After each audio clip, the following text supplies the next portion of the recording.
Topic of our discussion is media preparation. Introduction. What is culture medium? The substance or food material required to support the growth of organism in vitro condition is called culture medium. कोई भी substance या food material जो किसी भी organism की growth को support करे in vitro condition में, वो कल्चर मीडियम होता है.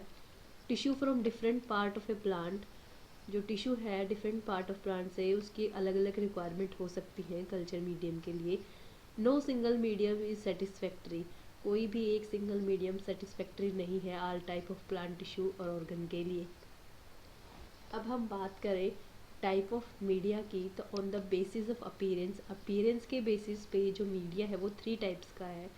Solid medium, semi solid medium and liquid medium. नीचे पिक्चर्स में दिख रहा है solid, liquid and semi solid medium. On the basis of composition जो मीडियम है वो 5 टाइप्स का है. फर्स्ट इज मोर्शिगेंस कूब या MS medium. This is use for regeneration and organogenesis. B5 Gamborg medium, ये कैलस कल्चर के लिए यूज़ किया जाता है.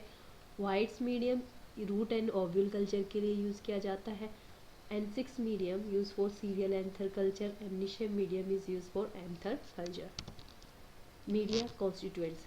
मीडिया के जो एसेंशियल कंपोनेंट है एक कल्चर मीडिया के लिए, हमें क्या क्या चाहिए होता है उसके बारे में हम बात करेंगे. जो 5 एसेंशियल कंपोनेंट्स हैं वो है इनऑर्गेनिक न्यूट्रिएंट्स, जिसके अंदर हम macronutrients and micronutrients पढ़ेंगे. Organic nutrients, growth hormones, gelling agent and pH. Macronutrients. जो मैक्रो न्यूट्रिएंट्स हैं वो लार्ज क्वांटिटी में रिक्वायर होते हैं, और हम कह सकते हैं कि जो according to the recommendation of International Association for Plant Physiology, the element required by plant in concentration greater than 0.5 millimole per litre is macronutrient. मतलब जो element greater than 0.5 millimole per litre की कंसंट्रेशन से ज़्यादा require होता है वो macronutrient है. 6 type के हैं, 6 types. First is nitrogen, manganese, potassium, calcium, sulphur and phosphorus. Nitrogen की बात करते हैं. नाइट्रोजन इज मेन एलिमेंट है जो प्लांट ग्रोथ में हेल्प करता है both in vitro and in vivo condition में. ये nitrogen is the constituent of amino acid का, प्रोटीन, सर्टेन हॉर्मोन्स का और क्लोरोफिल का. जो नाइट्रोजन की सोर्स है वो ऑर्गेनिक भी हो सकती है और इनऑर्गेनिक भी हो सकती है. इनडायरेक्ट इफेक्ट का है जो नाइट्रोजन का, वो पीएच को इन्फ्लुएंस करता है मीडियम की को. और हम बात करें कि फॉर्म ऑफ नाइट्रोजन की, तो NH4 positive NO3 negative ions के रूप में यूज़ करा जाता है या पाया जाता है, और इसका ड्रामेटिक इन्फ्लुएंस होता है मॉर्फोजेनिक रिस्पॉन्स पे. फॉस्फोरस इस हमारा नेक्स्ट मैक्रोन्यूट्रिएंट है. फॉस्फोरस वाइटल है सेल डिवीज़न के लिए, बहुत इंपॉर्टेंट है सेल डिवीज़न के लिए एंड स्टोरेज और एनर्जी ट्रांसफ़र के लिए. फॉस्फोरस का रोल है फोटोसिंथेसिस में, और एसेंशियल है ये DNA एंड RNA सिंथेसिस में. फॉस्फोरस को हम सप्लाई कर सकते हैं as sodium hydrogen phosphate and potassium hydrogen phosphate. Deficiency जो फॉस्फोरस की है वो क्या करती है, डिले कर देती है ग्रोथ को और लीव्स की डार्कनिंग कर देती है. जो टू लिटिल फॉस्फोरस है, बहुत कम जो फॉस्फोरस है वो प्लांट को सिकी कर सकता है या अब नॉर्मल कर सकता है. Next is potassium. Potassium is necessary for sale division, synthesis of protein, chlorophyll, and it is also required for nitrate reduction. Essential है फॉर आयन बैलेंसिंग में, मैनी एंजाइम्स को एक्टिवेट करता है, ऑस्मोटिक प्रेशर को maintain करता है. जो level है पोटेशियम का वो बहुत कम प्रॉब्लम क्रिएट करता है स्पीसीज़ के लिए, बट कुछ सर्टेन स्पीसीज़ जो है वो सेंसिटिव होती है हाई लेवल के लिए. जो पोटेशियम की हाई कंसनट्रेशन है वो हमें साइटोप्लाज्म में, क्लोरोप्लास्ट में मिलती है. Next is sulphur. Sulphur is present in some protein and it also impurity in अगार.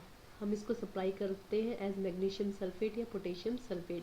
जिसकी डेफिशिएंसी है सल्फर की, वो प्रोटीन सिंथेसिस को इफेक्ट कर सकती है और क्लोरोफिल को डिक्रीज कर सकती है लीव्स में. Next is magnesium. Magnesium is a component of chlorophyll and is also a cofactor of many enzyme reactions. Magnesium is essential for enzymatic reactions and energy metabolism like ATP synthesis. Magnesium को हम supply करते हैं as magnesium sulphate, और जिसका Uptake है वो limited तो नहीं होता बट लो पीएच पे ऐसा हो सकता है। Now talk about calcium. Calcium हम as a calcium pectate use करते हैं। Calcium pectate as a integral part of wall है। ये हेल्प करता है, जो कैल्शियम में हेल्प करता है इंटीग्रिटी मेम्ब्रेन की मेंटेन करने में। हाई लेवल जो है कैल्शियम का वो प्रमोट करता है कैलोस डिपोजिशन को, जिससे क्या होता है सेल एक्सटेंशन इनहिबिट हो जाता है। हाई लेवल पे जो स्टोमेटा है मोस्टली ओपन रहते हैं। कैल्शियम जो साइटोप्लाज्मिक कैल्शियम है वो रेगुलेशन, हार्मोन रेगुलेशन में हेल्प करता है। Calcium is not very mobile नहीं है, ये मोबाइल एलिमेंट नहीं है। तो जो न्यू ग्रोथ होती है वो मोस्टली सफ़र करती है कैल्शियम की डेफिशिएंसी। इसके दो कारण हो सकते हैं, या तो मीडियम में डेफिशिएंसी है या उसकी पुअर मोबिलिटी की वजह से। जो लीफ टिप्स और जो ग्रोइंग पॉइंट्स हैं वो डाई बैक हो जाते हैं इस कंडीशन की वजह से। Calcium is important in cell and root multiplication. Calcium को हम कैल्शियम क्लोराइड या कैल्शियम नाइट्रेट के रूप में सप्लाई कर सकते हैं। इसकी डेफिशिएंसी से मेम्ब्रेन डिसइंटीग्रेट हो जाती है एंड शूट टिप का नेक्रोसिस हो जाता है। अब हम बात करते हैं माइक्रो न्यूट्रिएंट्स की। जो माइक्रो न्यूट्रिएंट्स हैं वो स्मॉल अमाउंट में रिक्वायर होते हैं। हमने मैक्रो न्यूट्रिएंट्स के बारे में पढ़ा था जो लार्ज अमाउंट में रिक्वायर थे। माइक्रो न्यूट्रिएंट जो है उनकी कंसंट्रेशन लेस देन 0.5 मिली मोल पर लीटर है। हमने पीछे पढ़ा था कि मैक्रो न्यूट्रिएंट्स की जो कंसंट्रेशन है वो ग्रेटर देन 0.5 मिली मोल पर लीटर है। हम यहाँ पे 6 माइक्रो न्यूट्रिएंट्स की बात करेंगे: manganese, zinc, molybdenum, copper, cobalt and boron. Zinc जो है बहुत इंपॉर्टेंट रोल प्ले करता है प्रोटीन सिंथेसिस में और ऑक्सीजन की एक्टिविटी में। जो जिंक है वो ट्रिप्टोफैन की सिंथेसिस में हेल्प करता है। मैनी एंजाइम्स का कंपोनेंट है जिंक। हम जिंक को जिंक सल्फेट के रूप में सप्लाई करते हैं। जिंक की डेफिशिएंसी लीफ क्लोरोसिस कर देती है, रोस्टिंग कर देती है। Next is manganese. Manganese important role play करता है हिल रिएक्शन ऑफ फोटोसिंथेसिस में, एंजाइमेटिक एक्टिविटी के लिए रिक्वायर है। मैंगनीज क्लोरोप्लास्ट प्रोडक्शन में हेल्प करता है, एक्टिवेशन ऑफ एंजाइम में हेल्प करता है, और जो इसकी डेफिशिएंसी है वो रोजिटिंग और क्लोरोसिस कर देती है। हम मैंगनीज को एज मैंगनीज सल्फेट के रूप में सप्लाई करते हैं। Excess manganese in medium iron की डेफिशिएंसी कर सकता है। Next is copper.